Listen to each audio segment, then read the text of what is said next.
Olá irmãos, estamos aqui para mais um estudo bíblico deste canal e hoje vamos falar sobre a eleição e a predestinação, a soberania de Deus na salvação. E provavelmente este tema, tudo que tem a ver com a eleição e a predestinação, acaba por ser controverso, complexo e também confuso. E provavelmente estas doutrinas são as mais difíceis da Bíblia e também, por isso, a maior fonte de heresias, blasfémias e erros doutrinários, porque as pessoas não entendem estas doutrinas, elas depois as pervertem.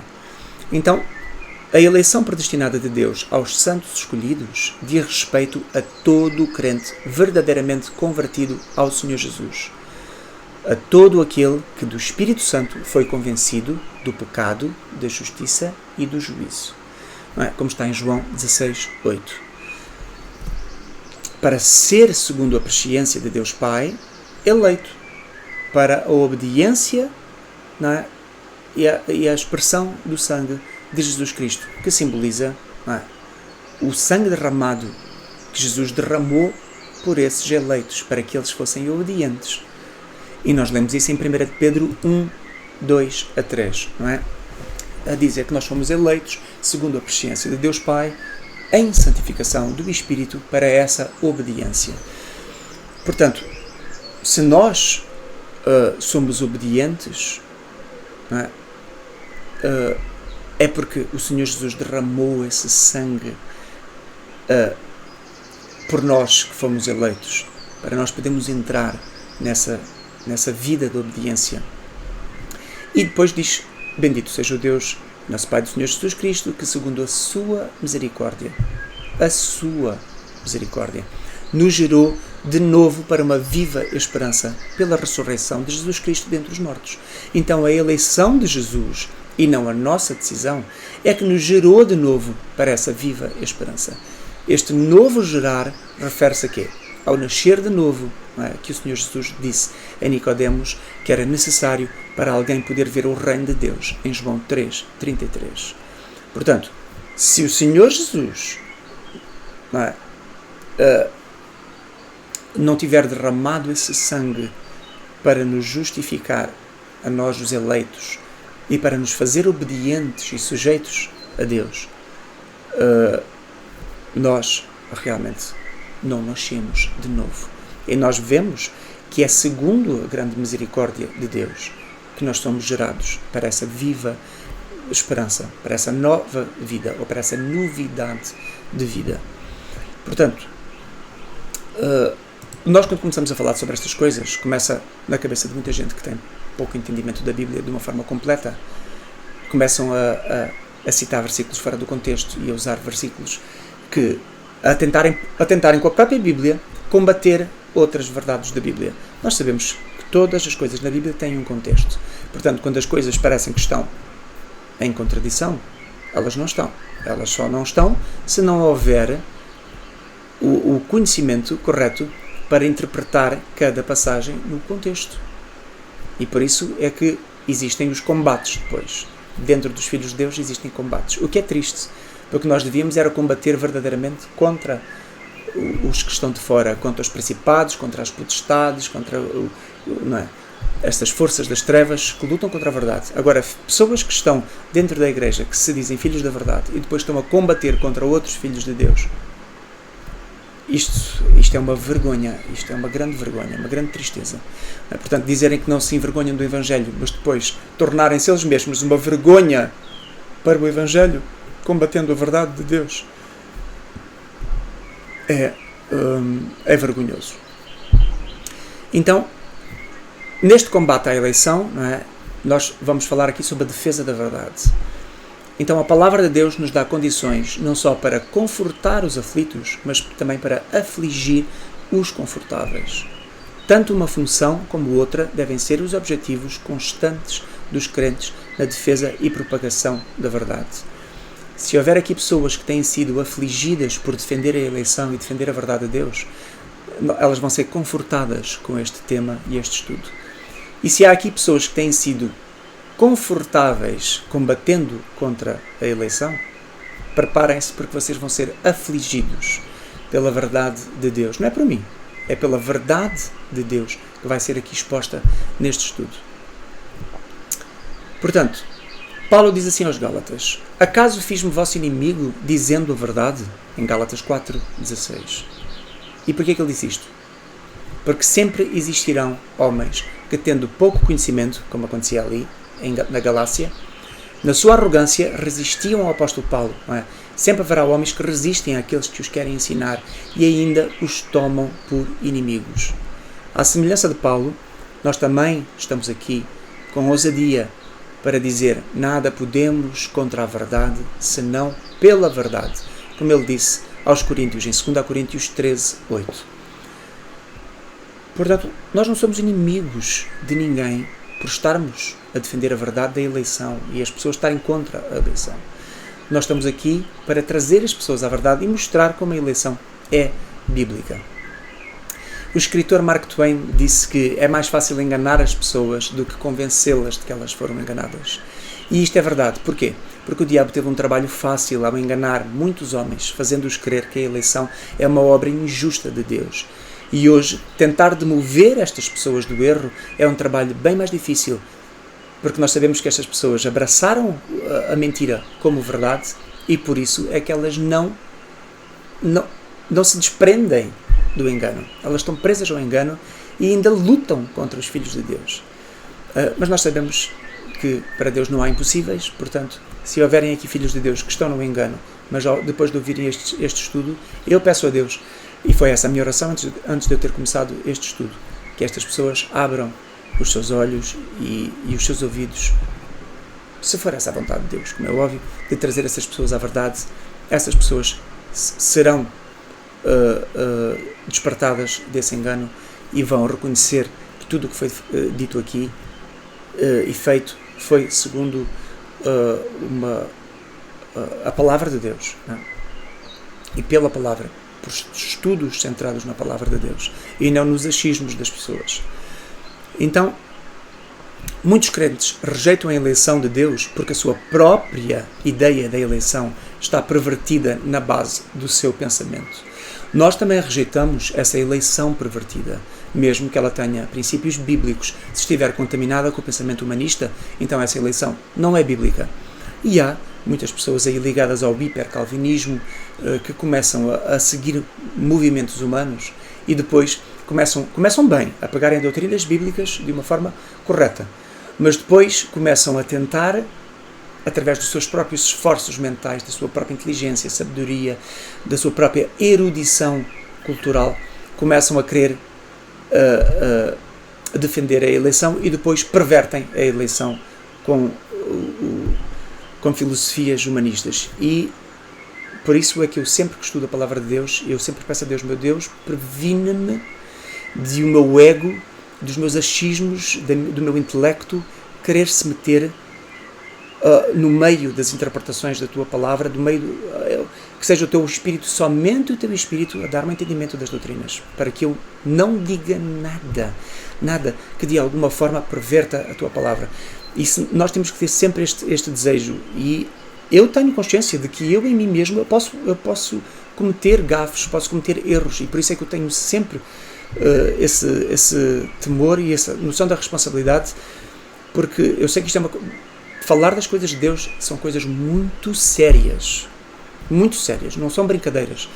Tem que se ter muito cuidado para se falar da palavra de Deus, e por isso é que eu espero sempre em Deus, quando eu vou fazer um estudo bíblico, que seja somente Deus. E muitas vezes, se eu estou a entrar em algum terreno em que eu vejo que eu não tenho segurança, que eu ainda não tenho conhecimento para aquilo, eu fujo dali até que Deus me dê entendimento.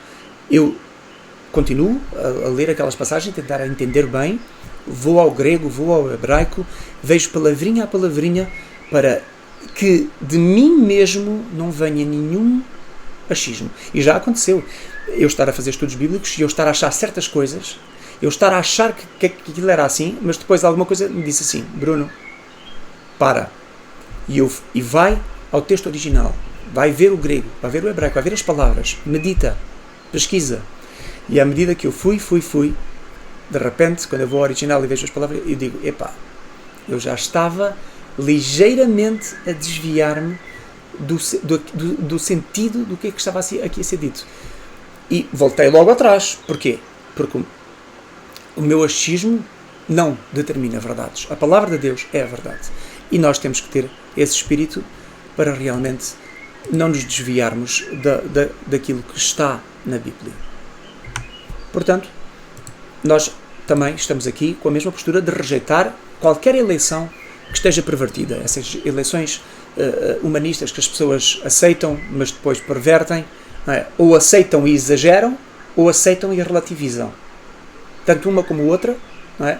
Nós não podemos nem adicionar nada à eleição que não esteja na Bíblia, nem retirar nada da eleição que está na Bíblia. Por isso o nosso espírito neste combate é o mesmo do apóstolo Paulo em 2 Coríntios 4, de 1 a 4. Ele diz assim: por isso, tendo este ministério, segundo a misericórdia que nos foi feita, não é? A misericórdia de Deus que nos foi feita, nós não desfalecemos. Ou seja, continuamos neste combate, neste ministério, lutando contra o engano e anunciando a verdade de Deus completa. E ele diz assim: antes rejeitamos as coisas que por vergonha se ocultam, não andando nem com astúcia, nem falsificando a palavra de Deus. Muitos homens fazem isso. E por isso é que eu disse ainda agora, temos que ter muito cuidado para não falsificar nada da palavra de Deus e pregar toda a verdade. A verdade que vem de Deus é 100% da verdade. 99% da verdade não é toda a verdade. Porque é nesse 1% que o diabo entra. E muitas igrejas têm 99% da verdade, têm 90% da verdade, ou têm 50% da verdade. E o que acontece? O próprio diabo utiliza o resto onde não há verdade para colocar a sua mentira. E por isso o apóstolo Paulo continua. E assim nós nos recomendamos à consciência de todo o homem, na presença de Deus, pela manifestação da verdade. Pela manifestação da verdade. Mas, se ainda o nosso Evangelho está encoberto, para os que se perdem, está encoberto. Ou seja, se nós falando pela manifestação da verdade, nós falamos do Evangelho de Deus, das coisas de Deus, e para vocês ainda há alguma coisa que está encoberta, que vocês não entendem, que vocês estão de fora e vocês rejeitam, então é porque para vocês está encoberto ainda, porque Deus ainda não vos descobriu, não é? Ou revelou, nos fez descobrir estas verdades. Porque nós sabemos que a eleição faz parte do Evangelho. A eleição faz parte da obra gloriosa da salvação. O Evangelho diz respeito a tudo o que está centrado na salvação. Não é? Como é que Deus opera a salvação, por quem Ele operou a salvação, como é que a salvação nos foi concedida, o que é a salvação, o que é a entrada na salvação, como é que nós entramos na salvação. Todas estas coisas é o Evangelho. E a eleição é a base. A eleição, porque a eleição mostra como é que a mente de Deus projetou a salvação. Portanto, rejeitar a eleição é rejeitar a mente de Deus que projetou a salvação. Portanto, há sempre alguma parte em relação à salvação que está encoberta e que está a faltar. Portanto, nós pregamos o Evangelho completo, não é? Pela manifestação da verdade completa. E depois ele continua a dizer, não é, que se para estas pessoas está encoberto, não é? Porquê? Porque, diz logo a seguir, nos quais o Deus deste século cegou os entendimentos dos incrédulos. O próprio diabo é porque o diabo lhes está a impedir, não é, ainda, e porque Deus ainda não os tirou dessa garra do diabo que está ali a agarrá-los no engano. E diz, lhes cegou o entendimento para que não lhes resplandeça a luz do Evangelho, da glória de Cristo. Então, não resplandecer aqui a luz do Evangelho não lhes resplandeça tudo o que diz respeito ao Evangelho, toda a luz. E a eleição faz parte da luz do Evangelho. Então, eles não viram ainda toda a obra gloriosa de Deus na salvação, porque estão fora da eleição, estão a rejeitar a eleição. Então, elas não entenderam bem. Portanto, há aí alguma coisa estranha. Ou essas pessoas entraram na salvação ainda, mas estão pervertidas e têm que ser admoestadas e exortadas para saírem do erro e entenderem bem, ou então essas pessoas nem sequer na salvação estão. Não é? Então, porque essa luz do Evangelho é a glória do próprio Senhor Jesus, que é a imagem de Deus. Não é? Então, e portanto, em Jesus nós temos a perfeita imagem da mente de Deus. Por isso é que a eleição está colocada em Jesus. E por isso é que Jesus é o eleito de Deus. Ele é a imagem de Deus. A eleição de Jesus é a imagem de Deus transmitida aos homens para que nós entendamos como é que nós fomos eleitos. Em Isaías 42, literalmente mostra o Senhor Jesus como o eleito. E nós já vamos falar sobre isso. Então, não é que o diabo somente fale aquilo que ele quer passar como falso. Ele também esconde o que é verdadeiro para que a luz completa do Evangelho de Deus esteja ofuscada e a verdade pouco clara ou evidente. Um sábio provérbio diz assim: existe o certo, existe o errado e depois vem tudo o resto. Aqui, tudo o resto significa o quê?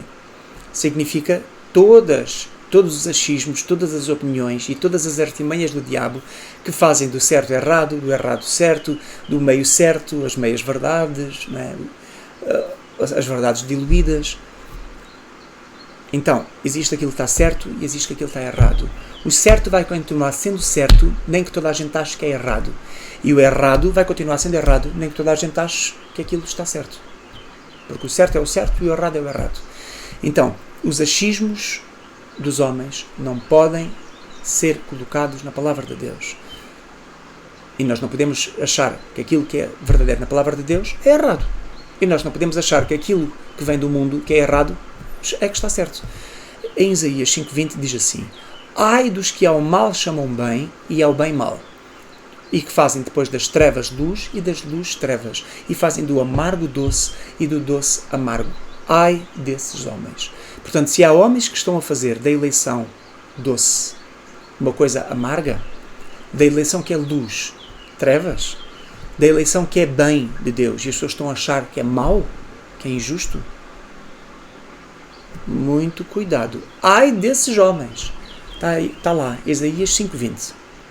Então, nesta divisão dos crentes em relação à eleição, há muita coisa para se falar, não é? E nós podemos dizer, logo citando o apóstolo Paulo, não é? Que os filhos de Deus não podem estar divididos no que diz respeito às doutrinas bíblicas inegáveis.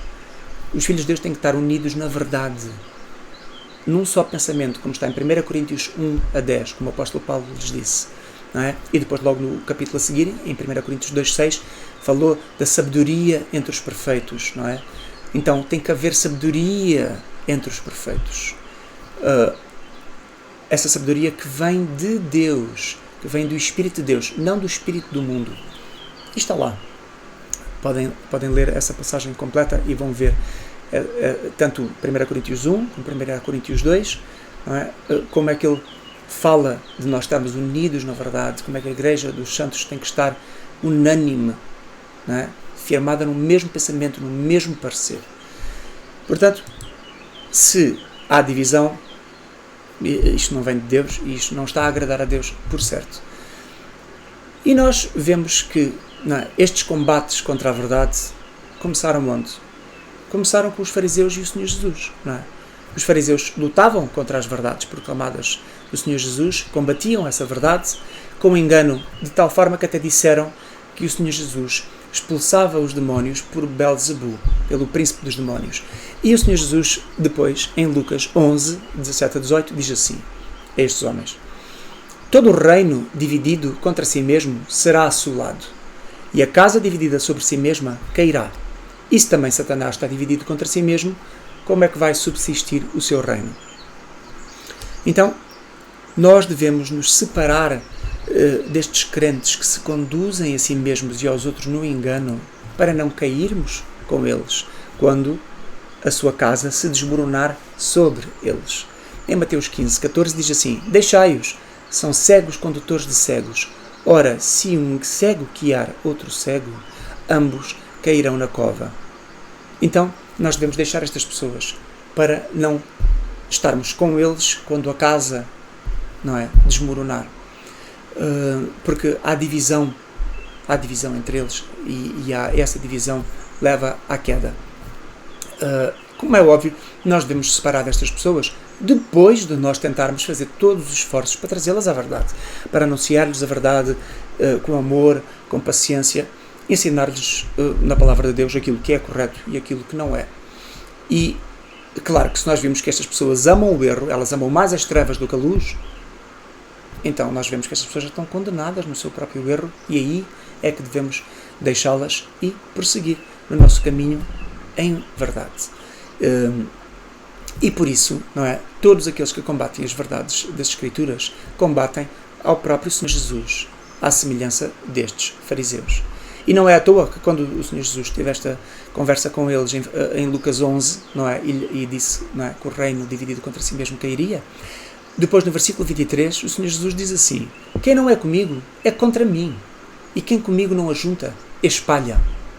Portanto, quem está contra a eleição está contra o Senhor Jesus. E em vez de estar a juntar os homens, na verdade, ela está a espalhar os homens através do engano, da divisão do erro, promovendo dissensão e escândalo dentro da igreja, negando doutrinas que são inegavelmente bíblicas. Portanto, estas pessoas estão contra o Senhor Jesus. Não é contra nós que elas estão, é contra o Senhor Jesus e contra a verdade das Escrituras. Então, em Atos, há uma passagem que eu quero referir aqui, que fala sobre as obras dos homens e depois refere Teudas e Judas Galileu. E, então, está a pôr as obras dos homens em contraste com as obras de Deus, para que saibamos distinguir umas das outras. Então, aquilo que é de Deus permanece. Aquilo que é do homem, logo se dissipa. Então, Pedro diz assim, em Atos 5, 38 e 39. E agora digo-vos, dai de mão a estes homens, e deixai-os. E deixai-os. Porque se este conselho ou esta obra é de homens, se desfará. Mas se é de Deus, não podereis desfazê-la, para que não aconteça seres também achados combatendo contra Deus. Então, é dado ali exemplos de Teudas e de Judas Galileu, homens que fizeram obras que depois se provaram em nada. Aquelas obras caíram. E viu-se que dali o poder de Deus não estava ali por trás daquelas obras, a mão de Deus não estava por trás daquilo, e aquilo inevitavelmente acabou por desmoronar e cair. Portanto, o conselho aqui é que nós, quando nós vemos que as pessoas estão em caminhos escusos, e nós olhamos para as obras dos homens e não sabemos realmente o que é que Deus está a fazer ali, se Deus realmente está ali a testar aqueles homens, se a mão de Deus está nestes homens, ou se Deus já os entregou à condenação e ao engano, nós não sabemos. Nós, então, depois de vermos que de todos os esforços feitos, estas pessoas continuam a abraçar o engano, o que é que nós devemos fazer? Nós devemos deixar estas pessoas, não é, para que Deus prove se a obra deles vem dele ou vem deles. Se vier deles, vai cair. Se vem deles, vai subsistir. E é assim que nós podemos estar confiantes.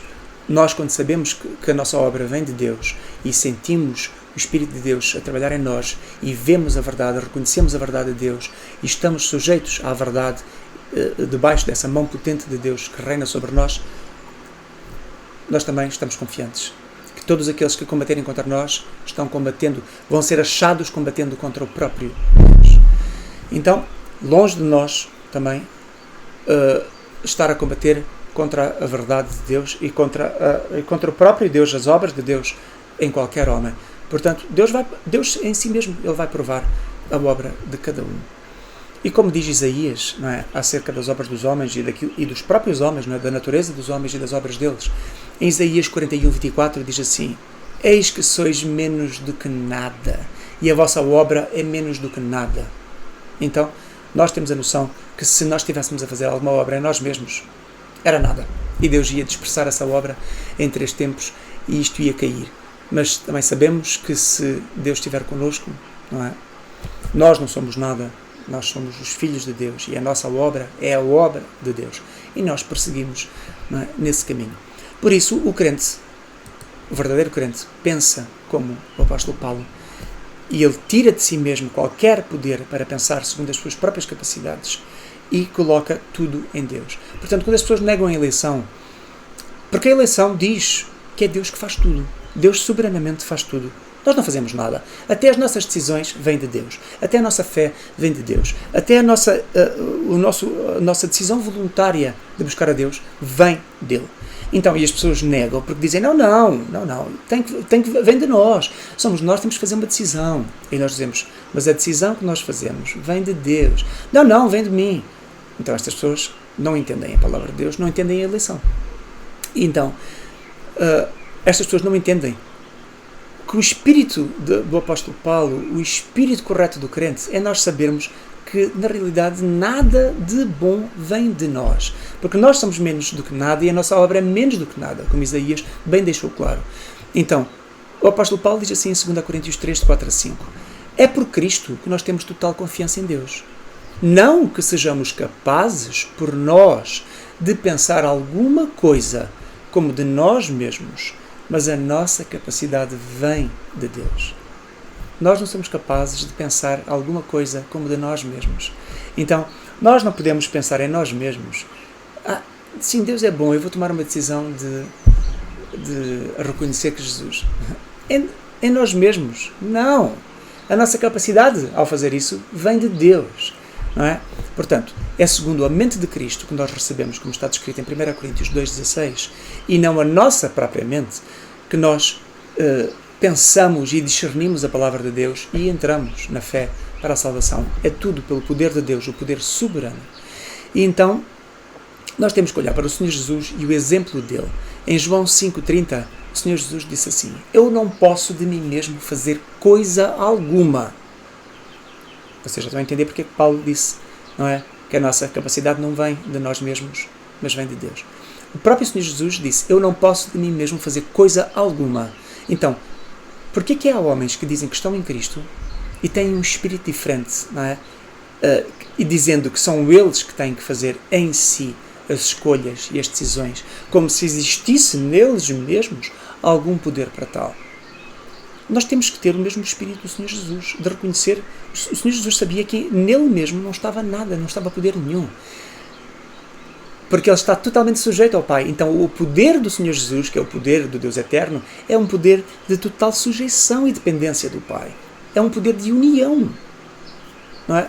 Então, nós, quando estamos unidos no Senhor Jesus, verdadeiramente, debaixo então desse amor do Pai, nessa sujeição, nessa dependência completa, o que é que acontece? Nós aí podemos fazer todas as coisas. Posso todas as coisas em Cristo que me fortalece. Esse é o espírito, não é, do apóstolo Paulo, em Filipenses 4,13. Então, ele sabe que pode todas as coisas em Cristo, mas em si mesmo não pode nada, como está em 2 Coríntios 3. Não é? Portanto, nós sabemos também que como o Senhor Jesus podia todas as coisas no Pai, e em si mesmo ele não podia coisa alguma, porque ele próprio disse, eu não posso de mim mesmo fazer coisa alguma.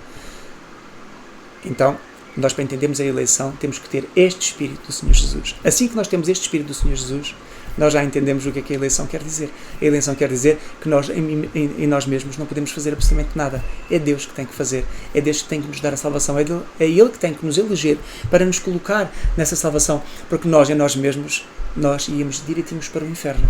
E nós já vamos ver exatamente como é que isso funciona com Adão e Eva. Portanto, reconhecer o Deus verdadeiro, o Cristo verdadeiro e o Evangelho verdadeiro é necessário para também se ter a salvação verdadeira. Não é? Então, é o próprio Deus que estabelece a diferença entre os eleitos e os não eleitos, porque está escrito acerca daqueles que lhe pertencem. Em 1 João 5,20, sabemos que já o Filho de Deus é vindo e nos deu o entendimento para que conheçamos ao verdadeiro, a tudo aquilo que é verdadeiro. E aqui ao verdadeiro ao Evangelho verdadeiro, ao Cristo verdadeiro, ao Deus verdadeiro, não é? A tudo o que diz respeito ao Deus verdadeiro, à obra da salvação verdadeira, portanto, a tudo aquilo que é verdade em Deus.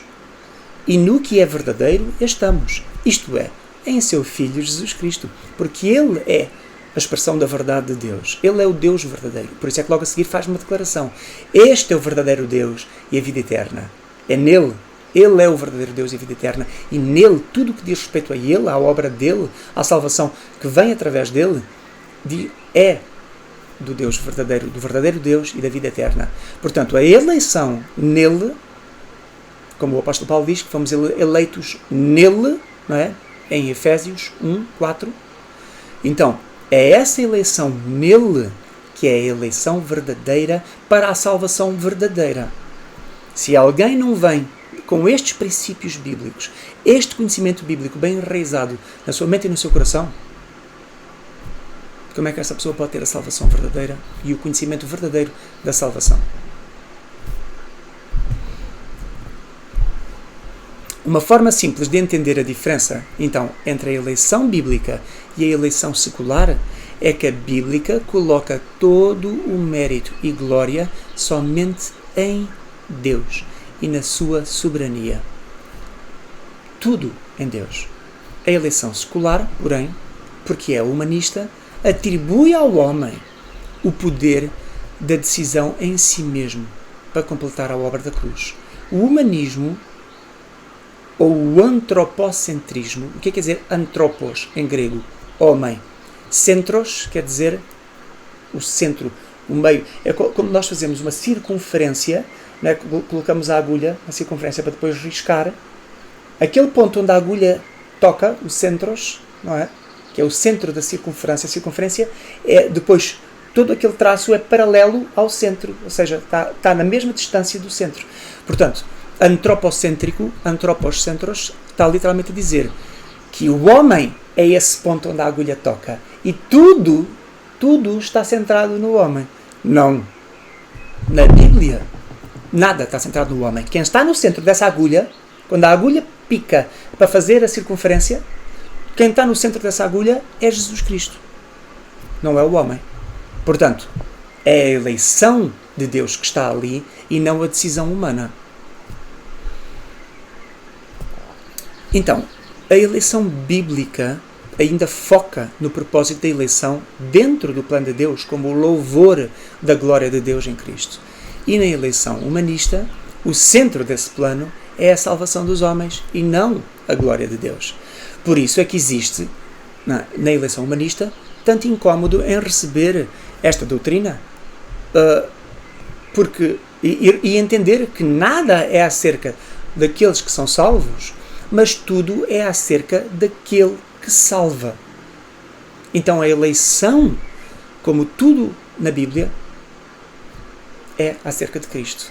Tudo, esse ponto onde a agulha do compasso toca para fazer o círculo, é sempre Deus. É sempre a decisão de Deus e não a decisão do homem. É sempre a eleição de Deus e não a vontade humana. É sempre a glória de Deus e não a salvação, o benefício dos homens. Nós somos beneficiados e favorecidos por todas as bênçãos celestiais que nós recebemos em Cristo, como está em Efésios a ser descrito. Realmente nós somos beneficiados. Mas o objetivo é a glória de Deus. E a própria carta do apóstolo Paulo aos Efésios bem demonstra, não é? Que tudo é para o louvor da sua glória, o louvor da glória da sua graça. É para que ele seja louvado. Então, não é acerca de quem é eleito, mas acerca de quem elege. Ou de quem é chamado, mas de quem chama. Não é acerca de quem é convertido, mas de quem converte. Então, também não é acerca de quem é trazido para a glória, mas é acerca de quem é a glória. Não é? Então, isto é o que o apóstolo Paulo também revela aos Colossenses, quando ele diz que ele é a cabeça do corpo. Quando está a falar do Senhor Jesus, ele é a cabeça do corpo da igreja. Ele é o princípio e o primogênito dentre os mortos, para que em tudo tenha a preeminência. Não é? Em tudo. Portanto, em tudo. Então, até na decisão humana, Deus é preeminente. E a palavra preeminência aqui é soberania. Para que em tudo ele seja soberano. Então, até na minha decisão, quem é que é soberano na minha decisão? É a minha decisão que realmente decide o meu destino eterno? Ou é Deus que decide o meu destino eterno? Porque se for a minha decisão, então Deus não é soberano na minha decisão. É a minha decisão que decide. Mas Deus é soberano também nesta decisão. E nós vamos ver como é que isto funciona. na Bíblia. É claro que a minha decisão é voluntária, mas quem está a trabalhar por trás do meu voluntariado é o Espírito de Deus. É quando o Espírito convence do pecado que o homem se arrepende do pecado. Então, se o Espírito não convencer do pecado, então se uma pessoa não estiver convencida do pecado pelo Espírito, como é que ela se pode arrepender do pecado para tomar uma decisão? Então o mérito, ainda que eu tome a decisão voluntariamente, o mérito acaba por ser do Espírito que me convence do pecado para me levar a essa decisão, correto? Então a soberania de Deus está sempre por trás de todas as coisas, incluindo das coisas que nós fazemos voluntariamente. Então, rejeitar qualquer doutrina bíblica é rejeitar a mente do próprio Deus, pois as doutrinas fazem parte do caráter santo de Deus e também da manifestação do seu poder. Mas é na doutrina, presente na narrativa, que nós realmente conhecemos quem Deus é, e não somente o que Ele faz ou deixa de fazer. Se nós lermos somente a narrativa bíblica, nós vamos ver que Deus faz muitas coisas, que Deus fez isto, fez aquilo, Deus salvou, Deus condenou, Deus destruiu. Mas nós, quando depois perguntamos às pessoas, porquê que Deus fez isto aqui? Porquê que o Senhor Jesus disse estas palavras? A maioria das vezes a resposta das pessoas é as pessoas ficam com aquela noção, sei lá porque é que Ele fez isto. Porque as pessoas não têm doutrina. As pessoas estão a ler de uma forma superficial. Não é? E nós perguntamos rapidamente, e acontece isso, olha, aqui em casa eu faço estudos e acontece várias vezes. Eu pergunto, porquê que Deus fez isto? E às vezes vê-se que há uma falta de doutrina ali, ou seja, há ali uma lacuna, e que essa falta de doutrina é que faz não se entender porquê. E eu também, muitas vezes, não entendo certas passagens porque há alguma doutrina, há algum conhecimento doutrinário que me falha ali naquele momento e eu não entendo. E por isso é que eu depois, assim que não entendo, não descanso enquanto não entendo. Oração, pedir a Deus entendimento e a ler, a pesquisar, até que Deus realmente me mostra na doutrina e eu digo, meu Deus, isto é lindo. E fico completamente pasmado e maravilhado com aquela passagem. Porquê? Porque a doutrina é que me fez realmente passar de uma leitura superficial para uma leitura profunda. E eu não só entendo o que é que Deus fez, mas por que razão Deus fez. Porque é que o Senhor, não só o que é que o Senhor Jesus disse, mas porque é que Ele disse aquelas coisas. E aí a minha mente parece que se expande e eu vejo a profundidade da Bíblia e é aí que eu vejo que a Bíblia é um livro sobrenatural e poderoso. Não é? Então, a doutrina ensina-nos a entender por que razão Deus faz aquilo que faz. Então, não ter doutrina, desta forma, é ter um conhecimento de Deus superficial, ou seja, ligeiro, sem verdadeira intimidade. E para muitas pessoas, crer, ou seja, acreditar em Deus, é suficiente para se agradar a Deus. E muitas pessoas dizem, eu sou muito crente em Deus. Mas depois não têm desejo nenhum de frequentar a igreja, de ler a Bíblia, de falar sobre as coisas espirituais, as coisas celestiais, as coisas eternas, de falar sobre as coisas de Deus, não é? Nós vemos que não existe assim nenhum interesse. Mas dizem que são muito crentes. Eu sou muito crente. Quem és tu para pôr em causa a minha fé? Eu sou muito crente. És mesmo muito crente. Ou seja, tu crês ou acreditas? A tua crença não é fé. É uma coisa mental, é uma coisa emocional. Por isso é que se limita, que se limita a essa superficialidade. Portanto, acreditar em Deus é suficiente para se agradar a Deus. Nós sabemos que ter boa visão não basta para nós vermos as coisas. Para isso é necessário termos luz. Ora, para alguém se agradar a Deus, não é preciso somente acreditar nele. Para isso nós precisamos de Jesus. E por isso é que em Tiago 2,19 bem diz: tu crês que é um só Deus? Fazes bem. Também os demónios o creem, estremecem. Nós sabemos o fim dos demónios. Há algum demónio que não crê em Deus? Não há nenhum demónio ateu. Só os seres humanos é que conseguem descer tão baixo ao ateísmo. Não existe nenhum demónio ateu. Todos os demónios, todos os anjos caídos reconhecem a existência de Deus e a autoridade de Deus. Portanto, crer que existe um Deus não é a mesma coisa do que crer no Deus que existe.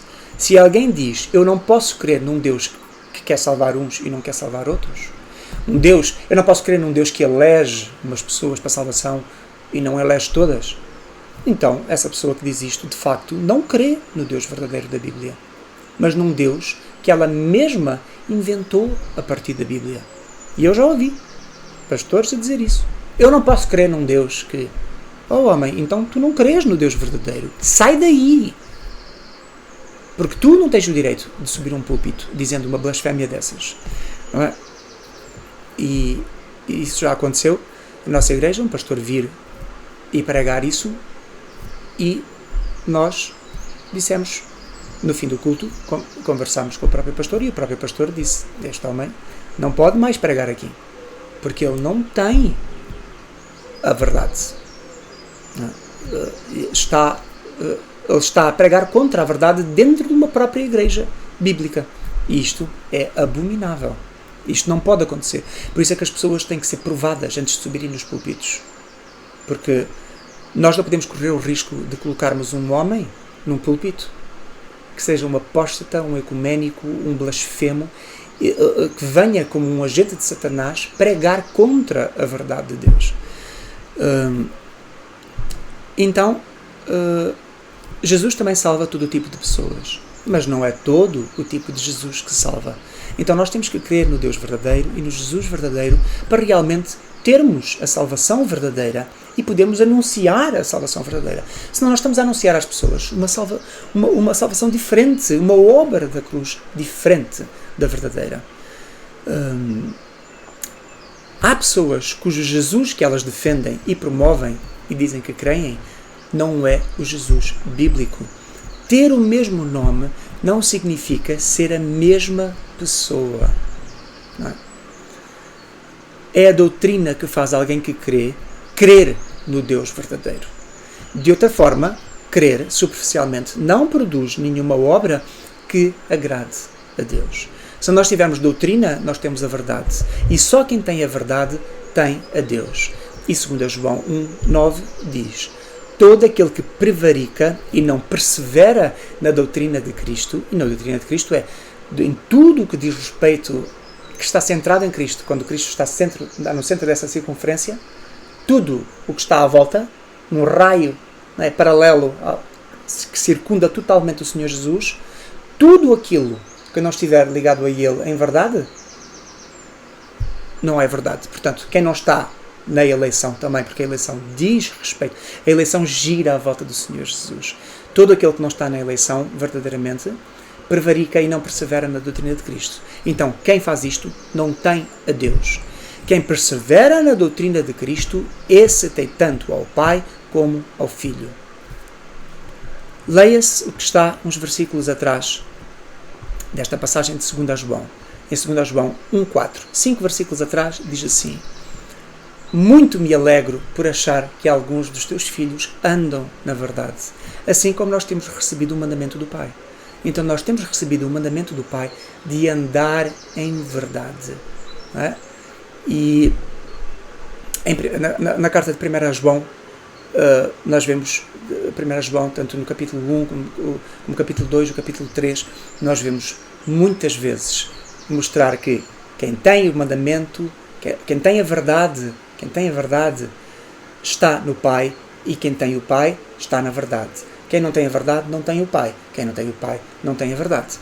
Portanto, o compromisso da verdade é um compromisso importantíssimo, porque se nós estamos aqui a brincar de crente, a pregar coisas de uma forma superficial, ligeira, a subir a púlpitos, a passar uma vida inteira a dar pregações que são uma aguinha com açúcar, sem doutrina nenhuma, se nós passamos uma vida inteira negligentes a pregar coisas superficiais da palavra de Deus e a fugir das doutrinas, a fugir da consistência, se nós estamos a negar doutrinas, a perverter doutrinas, a desculpar doutrinas para não pintar Deus muito mal, a fugir da ira de Deus, a fugir das doutrinas que falam do inferno, que falam do juízo de Deus, as doutrinas que falam da soberania de Deus, da autoridade de Deus sobre a vontade humana, então nós estamos a fazer o quê? Nós estamos a brincar de crente. E aí não há verdade, aí não há Deus e aí não há salvação. Correto? Então, nós recebemos o mandamento do Pai de andarmos na verdade. Então, ninguém que anda voluntariamente a combater a doutrina da eleição bíblica ou qualquer outra doutrina bíblica não tem em si mesmo a verdade.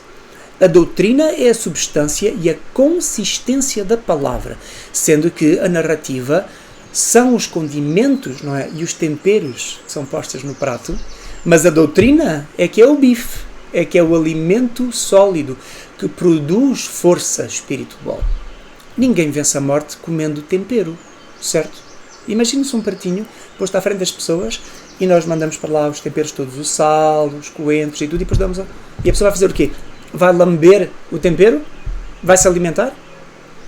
Então, pessoas que estão à frente de igrejas a servirem temperos e condimentos às pessoas, para as pessoas comerem, elas estão a produzir o quê? Pessoas destinadas à morte espiritual. Porque elas não têm um alimento forte, consistente. Por vezes, então, o que acontece? A má doutrina, ou o erro instalado, vem e toma conta da igreja e de crentes. Mas nós também temos de ter cuidado, porque não quer dizer que esse erro e essa má doutrina vêm propriamente das pessoas amarem o erro, ou de amarem o engano, mas que esse mau ensino vem da ignorância das Escrituras, das pessoas não terem a noção correta do que é que a palavra de Deus diz. Nem todo aquele que tem má doutrina é automaticamente um estranho a Deus ou um professo herege, não é? Nós também não podemos ser logo pessoas drásticas. Nós temos que abordar estas pessoas e exortá-las, admoestá-las. Contudo, se depois dessas pessoas serem confrontadas com a verdade nas Escrituras e ensinadas, se elas ainda resistem, então essas pessoas, depois de serem repreendidas, não é? E resistirem, nós temos que novamente repreendê-las no erro e depois afastarmos-nos delas, até que elas se arrependam, reconheçam o erro e abandonem o erro e nos busquem para serem outra vez abraçadas na verdade. Vocês lembram-se da casa que cai? Nós não podemos estar debaixo da casa. O reino dividido sobre si mesmo, não é? Cairá. Portanto, todas as pessoas que estão debaixo dessas más doutrinas, elas vão cair. Nós, em Apocalipse 18, o versículo 4, nós vemos a dizer: sai dela, povo meu. E aqui está-se a referir à Babilónia.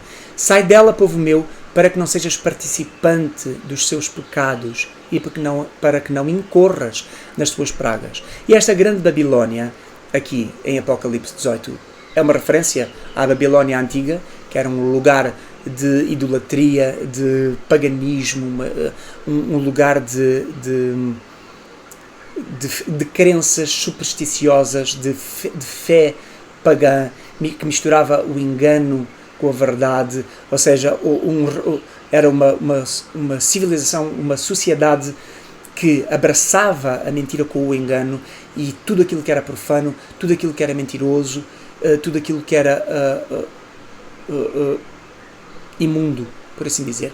E aqui em Apocalipse 18, esta grande Babilónia está a falar do sistema do mundo já misturado com a igreja, ou seja, um sistema do mundo que perverteu ou secularizou também a igreja, como ela está espalhada pelo mundo. Não a igreja fiel do Senhor Jesus, a igreja fiel do Senhor Jesus continua firme, mas o sistema da igreja como uma instituição humana. É a grande Babilónia.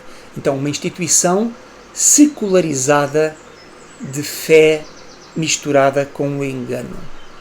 E as palavras são o quê? Sai dela, povo meu, para que não sejas participante dos seus pecados. Portanto, o nosso papel, a nossa responsabilidade é de nós realmente nos afastarmos do engano.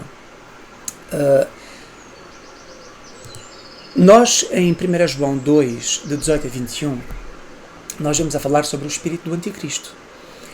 E Este espírito do anticristo é o espírito de combate à verdade.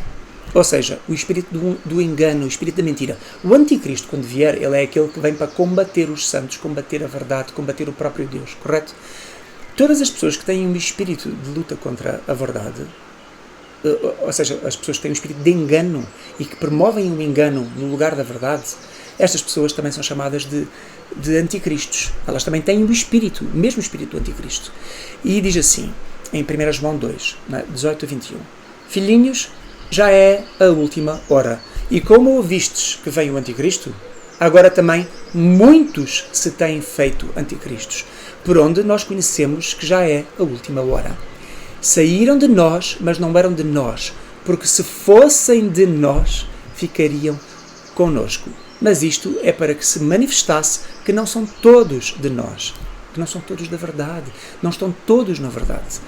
Vós tendes a unção do Santo e sabeis todas as coisas.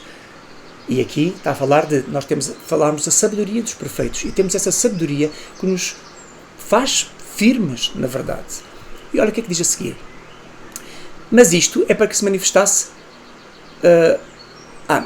diz, e não vos escrevi porque não soubesseis a verdade, mas porque a sabeis, e porque nenhuma mentira vem da verdade.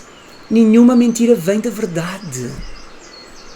Todos os filhos de Deus não aceitam mentiras como verdades, nem promovem a verdade como mentira. Portanto, a eleição de Deus é verdadeira. Todos os que estão contra Deus e não têm a verdade.